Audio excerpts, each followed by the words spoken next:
అందరికీ నమస్కారం. Welcome to Siri Raj food. నేను మీ సిరి. ఈరోజు మనం టేస్టీగా, ఈజీగా, సరికొత్తగా మంచి స్వీట్ అయితే తయారు చేద్దాం. టేస్ట్ కూడా చాలా అంటే చాలా బాగుంది. పిల్లల నుంచి పెద్దవాళ్ళ వరకు అందరూ ఇష్టంగా తింటారు. తక్కువ టైంలో తయారు చేసుకోవచ్చు. ఈ వీడియో మీకు నచ్చితే తప్పకుండా like, share and subscribe friends. దీనికోసం ముందుగా ఒక కప్పు బియ్యాన్ని నైట్ కానీ 2-3 గంటల ముందు కానీ నానబెట్టుకోవాలి. బియ్యం అనేవి మంచిగా నానిపోయినాయి కదా, ఇప్పుడైతే వడకట్టేద్దాం. ఇక్కడ నేనైతే రేషన్ బియ్యం తీసుకున్నా, కావాలంటే ఏ బియ్యమైనా వాడొచ్చు. బియ్యంలోంచి నీళ్ళన్నీ దిగిపోయే వరకు పక్కన పెట్టుకోవాలి. లేదు అంటే ఏదైనా పొడి క్లాత్ పైన వేసామంటే కొంచెం పొడిగా అవుతాయన్నమాట. వెంటనే నీళ్ళల్లోంచి తీసి మిక్సీ పట్టకూడదు, పిండి అనేది జారైపోతుంది. మిక్సీ జార్ తీసుకొని మనం నానబెట్టిన బియ్యం వేసి ఒక కప్పు పెరుగు వేసుకొని దీనిని మెత్తగా మిక్సీ పట్టుకోవాలి. ఎంత మెత్తగా వీలైతే అంత మెత్తగా పట్టుకోవాలి. పెద్ద మిక్సీ జార్లో వేసామంటే కొంచెం బరకగా వస్తుంది. ఇలా చిన్న మసాలా మిక్సీ జార్లో వేసామంటే పిండి అనేది మెత్తగా వస్తుంది. చూసారు కదా, మన వీడియోలో చూపించిన విధంగా పిండి అనేది ఇలా స్మూత్గా ఉంటే సరిపోతుంది. ఇప్పుడు దీన్ని అయితే ఒక గిన్నెలో పోసేద్దాం. ఇందులో మనం పప్పులు కానీ పిండి కానీ ఏమీ వాడట్లేదు. కప్పు రేషన్ బియ్యం ఉంటే చాలు, మంచి స్వీట్ అయితే తయారు చేసుకోవచ్చు. ఇప్పుడు పిండిలోకి ఒక చిటికెడు ఉప్పు, అర స్పూన్ వంట సోడా వేసుకొని ఒకసారి మంచిగా కలుపుకోవాలి. ఈ స్వీట్ అనే కాదు, ఏ స్వీట్లోనైనా ఒక చిటికెడు ఉప్పు వేసామంటే స్వీట్ టేస్ట్ అనేది బ్యాలెన్సింగ్గా చాలా బాగుంటుంది.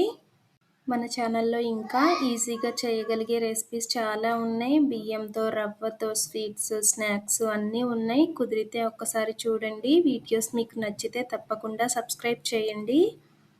పిండినైతే ఒక 2-3 నిమిషాల పాటు బాగా కలుపుకోవాలన్నమాట. ఇలా కలిపిన పిండినైతే పక్కన పెట్టేసి గ్యాస్ మీద కళాయి పెట్టుకొని ఒక కప్పు పంచదార, కప్పున్నర నీళ్లు పోసి పంచదారని కరిగించుకోవాలి.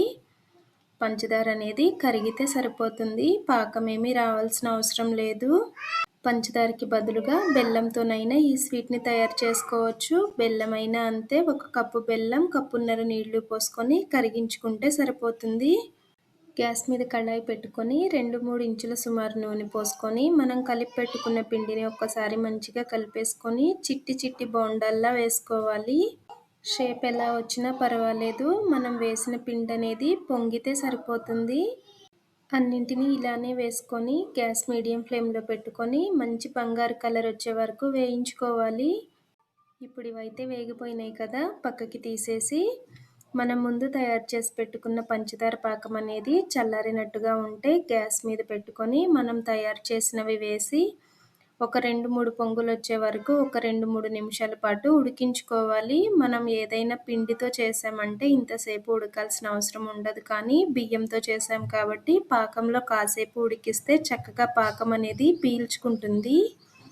గ్యాస్ ఆఫ్ చేసుకొని చల్లారే వరకు పక్కన పెట్టేద్దాం. ఇప్పుడు ఇవైతే చల్లారిపోయినాయి అన్నమాట. ఒక ప్లేట్లోకి తీసేద్దాం. వీటిని తింటే అచ్చం మనం షాప్లో కొన్న బాదుషాలు తిన్న ఫీలింగ్ వస్తుంది. ఒక్కసారి ఒక కప్పు రేషన్ బియ్యంతో ట్రై చేసి చూడండి. అస్సలు వంట రాని వాళ్ళు కూడా ఈజీగా తయారు చేసుకోవచ్చు. చిన్నపిల్లలు ఉంటే మాత్రం చక్కగా తీయగా గుటుకు గుటుకు తినేస్తారు.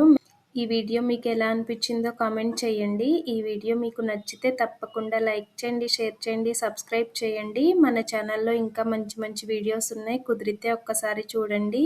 రేపు ఇంకో మంచి వీడియోతో మళ్ళీ కలుసుకుందాం. By bye friends.